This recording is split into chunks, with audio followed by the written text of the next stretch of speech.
আজকে ঢাকা শহরে বন্যার মতো মানুষ এসেছে শুধু তাদের প্রিয় নেতা তারেক রহমানকে দেখার জন্য। আমাদের খালেদা জিয়া দেশটি বলেছিল তারেক রহমান যেদিকে বাংলাদেশে আসবে সেদিকে বীরের বেশে আসবে।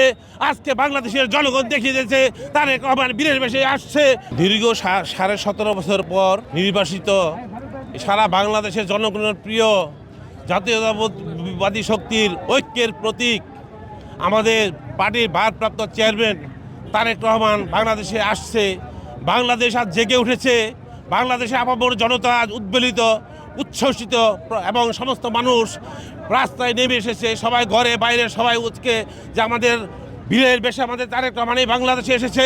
পার্টির ভারপ্রাপ্ত চেয়ারম্যান এত নির্যাতিত নেতা জিয়া ফ্যামিলি যে নির্যাতিত পরে আমাদের খালেদা জিয়া দেশটি বলেছিল তারেক রহমান যেদিকে বাংলাদেশে আসবে সেদিকে বীরের বেশে আসবে।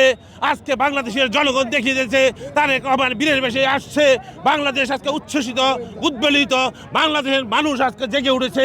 এক্সট্রিম মশার কয়েল প্ল্যান্ট ফাইবার দিয়ে তৈরি, তাই সহজে ভাঙে না, সুগন্ধিযুক্ত ও নিরবিচ্ছিন্নভাবে জ্বলে। ডেঙ্গু, চিকুনগুনিয়া বাহি সহ যে কোনো মশার বিরুদ্ধে দেয় এক্সট্রিম সুরক্ষা। 18 কোটি মানুষের আজকের খুশির দিন। ঈদ যেমন খুশি সেই রকম আমরা খুশি। আমাদের নেতা আমাদের তারেক রহমান বাংলাদেশে ফিরে আসছেন, আমাদের প্রাণ বাংলাদেশে ফিরে আসছে। আমরা এখন আগের থেকে অনেক শক্তিশালী এবং পরিপূর্ণ। আমাদের আগামীর ভবিষ্যতের প্রধানমন্ত্রী তারেক রহমান অবশ্যই আমাদের মধ্যে ফিরে আসছেন। ইনশাল্লাহ আমরা সকলেই খুশি।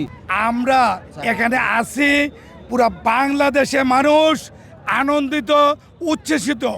আজকে ঢাকা শহরে বন্যার মতো মানুষ এসেছে শুধু তাদের প্রিয় নেতা তারেক রহমানকে দেখার জন্য। পুরো বাংলাদেশের মানুষ আজকে এখানে আনন্দিত, উচ্ছ্বসিত। 17 বছর পর আমাদের প্রাণপ্রিয় নেতা জনাব তারেক রহমানকে দেখার জন্য আজকে আমরা সবাই একত্রিত হয়েছি।